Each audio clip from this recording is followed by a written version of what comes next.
Purpose beyond profit, towards a spiritual foundation for corporate responsibility. The increasing emphasis on corporate social responsibility is a strong indicator that the larger mandate for business is changing. Corporate social responsibility, or CSR, proposes an alternative way of doing business.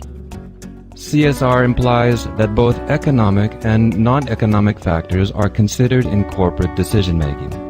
Shareholder results are still important, but other stakeholders are considered as well. The promotion of CSR as a business model that conforms to the requirements of the 21st century is generally based on the assumption that profit and corporate responsibility always go hand in hand. If we only consider the business case for being socially responsible, that is, voluntary decisions to act in a socially or environmentally responsible way that leads to higher profits, we ignore the moral imperative for doing the right thing. And when there is a conflict between profit and doing the right thing, profit usually wins. The justification for many CSR programs is based on the premise that CSR practices will bring profit if the time frame is long enough.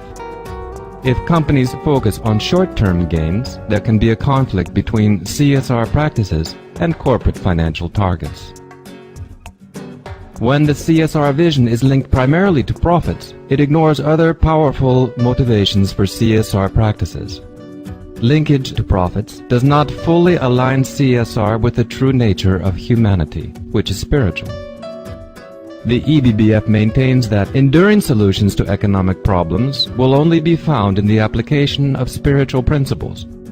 The new mandate for business will see spiritual principles translated into action in the business context.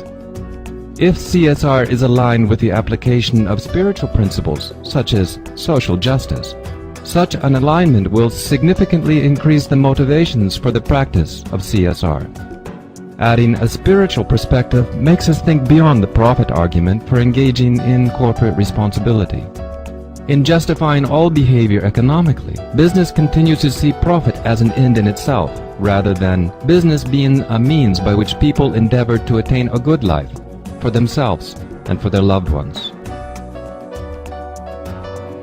The spiritual or moral motivation for CSR would focus on service to others, a motivation that goes beyond corporate self-interest. If companies limit themselves to the profit motive only, the best that can be hoped for is enlightened self-interest. From this perspective, corporate social responsibility is a moral imperative that is distinct in terms of intent and outcomes from a materialistic motivation. The motivation for the practice of CSR is relevant and important. A spiritual or moral motivation results in different questions being asked and different solutions found. A service motivation will orient business to make a contribution to society. Implicit in such a motivation is ethical behavior, based on a set of universal spiritual values which are firmly linked not only to CSR but to business success in general. Such a purpose is the moral foundation upon which the company is built, the future it is striving towards, and the ultimate standard by which the organization measures its own success. And it demands that the company make choices that can, at times, transcend self-interest. A purpose that includes a spiritual motivation asks the organization or business to consider not only to reduce its environmental footprint or to contribute to the well-being of the community which it affects, but also to consider its products or services in terms of the benefits they bring to society. For example, Philip Morris, a major tobacco company, is described in the book Built to Last: Successful Habits of Visionary Companies as a company that has achieved long-term success based on the single-minded pursuit of a values-based culture. While Philip Morris demonstrates some of the best values in the world and may be one of the most philanthropic organizations in the world, most people would argue that its fundamental purpose needs re-examining due to the harm smoking does to individuals and the societal cost. Purpose beyond profit is about balancing wants and needs, pleasure and utility, justice and efficiency, privileged versus poor, individuals and families, the present and future generations. A business judged from a spiritual perspective would not be viable unless its overall contribution to society through a combination of products, employee practices, environmental management, and community concern did not make a positive contribution towards serving real needs. From a spiritual perspective, profit is not the ultimate end of the organization. The ultimate end is to help build a better world through business. This does not mean that we should ignore profit as the lifeblood of the organization and a measure of business efficiency. It simply means that we need to consistently include the real reason for being in business in all aspects of our decision-making. The business community finds itself in the 21st century as perhaps the most powerful force in society. While bringing unprecedented prosperity to many, the incentives of the prevailing order are not only inadequate but seem almost irrelevant in the face of world events. We are being shown that unless the development of society finds a purpose beyond the mere amelioration of material conditions, it will fail of attaining even these goals. Major problems are at work to disintegrate our world.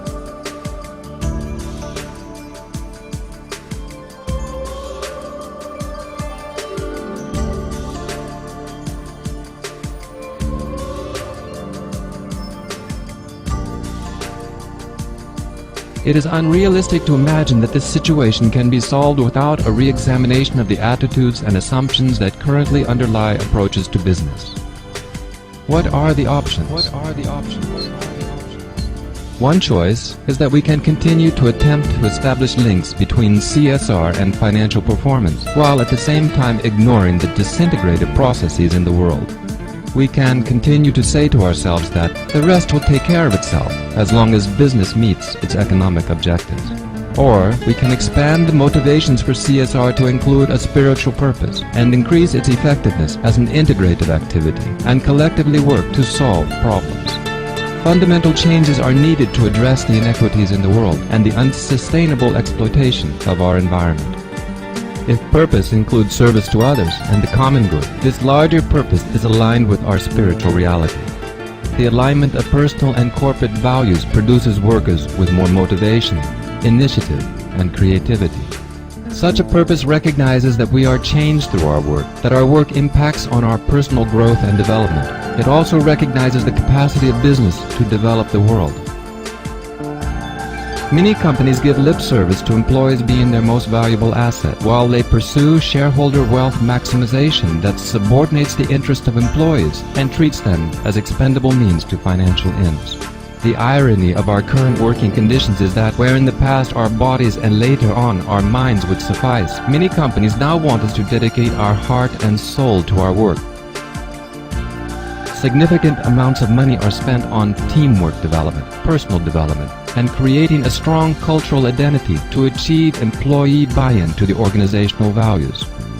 Vast numbers of employees currently find it impossible to discover and develop their higher values through their work, not because they are not intrinsically motivated, but because the purpose they are working towards is not big enough to warrant them giving their hearts and souls to it. An example of an organization that does have a purpose large enough for employees' hearts and souls is Johnson & Johnson, with its credo of primary responsibility to doctors, nurses, and patients. This firm has remained successful in the long term, even though it often made decisions which were, at least in the short term, based on principles chosen above profit. Considerable power is unleashed when the purpose of the corporation is in harmony with the higher aspirations of employees. As the organization becomes a force through which employees can serve their own higher purpose, the human spirit is lifted and human potential is expanded. There are companies that integrate the larger purpose of serving the real needs of humanity in their overall business strategy.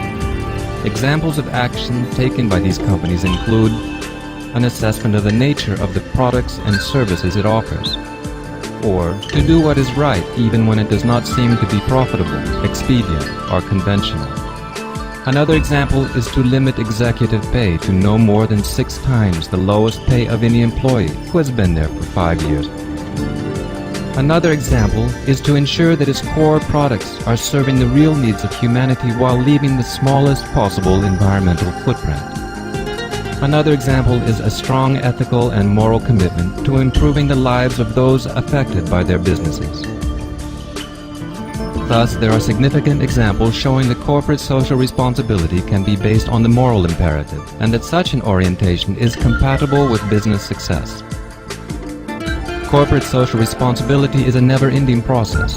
It requires an ideal that is big enough for our spirit. It requires the strength of conviction to stay with this ideal even when times get tough.